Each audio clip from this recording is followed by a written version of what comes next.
अस्सलाम वालेकुम दोस्तों, मैं हूं इकरा और आप देख रहे हैं अनदेखे फैक्ट्स। दोस्तों, पाक फौज दुनिया की बेहतरीन और ताकतवर फौज में से एक है। इसमें कोई शक नहीं कि अगर दुनिया में पाकिस्तान के खिलाफ दुश्मन अगर अपने नापाक अज़ाइम करने के लिए नाकाम हैं, तो वो सिर्फ पाक फौज की वजह से, बल्कि किसी सियासतदान की वजह से नहीं। अपनी खूबसूरत जवानियां, अपने घर, माँ बाप सबको छोड़ के वो बस हमारी पुरसुकून नींद के लिए अपने आप को कुर्बान करने के लिए कभी पीछे नहीं हटते। ये सब फौज हमारे कल को पुरसुकून बनाने के लिए अपने आप को कुर्बान कर देती है। क्या कभी सोचा है कि उनके घर वाले अपने प्यारों को कफन में लिपटे देखते होंगे तो कैसा महसूस करते होंगे? मगर फिर भी किसी एक सियासतदान के कहने पे हम उन्हीं को ही बुरा भला कहने लग जाते हैं। क्या ये सही है? कभी आपने सोचा है क्या उन सियासतदानों के बच्चे फौज में गए, फिर ये कह दिया जाता है कि वो तो अपनी मम्मा के पास रहते हैं? क्यों उन्हीं को ही निशाना बनाया जा रहा है जिनकी वजह से आज हम आजादी के साथ सांस ले रहे हैं? लेकिन फिर भी हमारा ये कहना होता है कि फौज तो सारा बजट ही खा जाती है।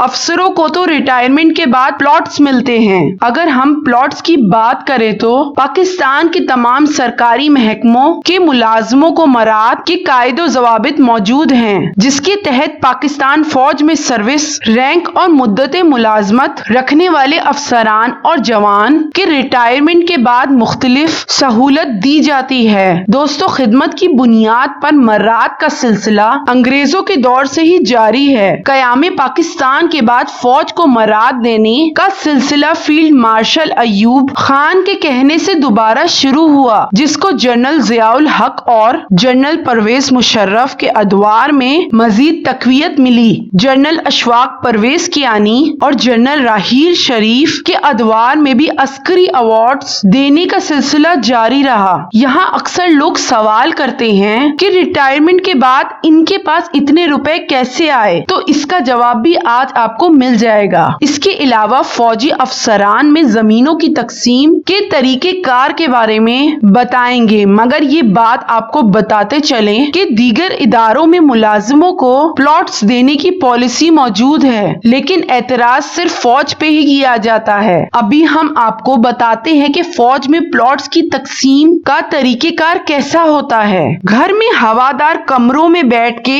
तनकीद करना कितना आसान होता है, मगर जैसे कि किसी भी चीज के दो पहलू होते हैं, इसी तरह फौजियों की प्लॉट्स की तकसीम के भी दो अहम बातें हैं। पहली बात आपको बताते चले कि रिटायरमेंट के बाद अफसरान को जमीन क्यों दी जाती है। आगे बढ़ने से पहले आपको ये बताते चलें कि पाकिस्तान में आला मकाम रखने वालों को ही सिर्फ जमीनें दी जाती हैं, क्योंकि ये माना जाता है कि फौजी अफसरान सख्त जान होते हैं। इनसे ये उम्मीद रखी जाती है कि वो रिटायरमेंट के बाद अपने आबाई इलाके को छोड़ के कहीं और मुंतकिल हो जाएं। मगर शायद आपको मालूम नहीं कि फौजी अफसरान को मिलने वाली जमीन बिल्कुल बंजर इलाके में मौजूद होती है, जहां रहने का तस्वुर भी नहीं किया जा सकता। और रही बात उस जमीन को बेचने की, फौजी अफसरान को मिलने वाली जमीन को बेचने के लिए HQ की इजाजत लेना बहुत जरूरी होता है। अब आपको एक हम और हैरत की बात बताते हैं कि फौजी अफसर को मिलने वाली मरात मुफ्त नहीं होती। जी हाँ, आपने ठीक सुना। जो लोग ये सोचते हैं कि फौजियों को मुफ्त में जमीनें और पैसे मिलते हैं, उनको बताते चले कि फौजी अफसरान को जो प्लॉट्स, घर और दीगर मरात मिलती हैं, उसका ताल्लुक फौज में गुजारे हुए वक्त से होता है। जलसों में हजारों गार्ड्स की निगरानी में फौज पे तंज करने और उन्हें बुरा भला कहने वाले लोग सिर्फ एक रात सियाचिन में रहें या बॉर्डर पे अकेले अपनी जान को हथेली पे रख के गुजारें, शायद तब उन्हें जिंदगी और मौत के दरमियान का रास्ता समझ आ जाएगा। तनकीद सुनने के बाद भी यही फौज हमारी हिफाजत के लिए अपने बच्चों को यतीम और अपनी सुहागनों को बेवा कर देती है। हमारे हम वतनों से गुजारिश है, अपनी कौम के जवानों को बुरा ना कहें, बल्कि इनकी इज्जत करें, क्योंकि अगर ये ना होते तो आज पाकिस्तान का वजूद मुमकिन ना होता। हमारी वीडियो कैसी लगी हमें जरूर बताइएगा। वीडियो देखने का शुक्रिया।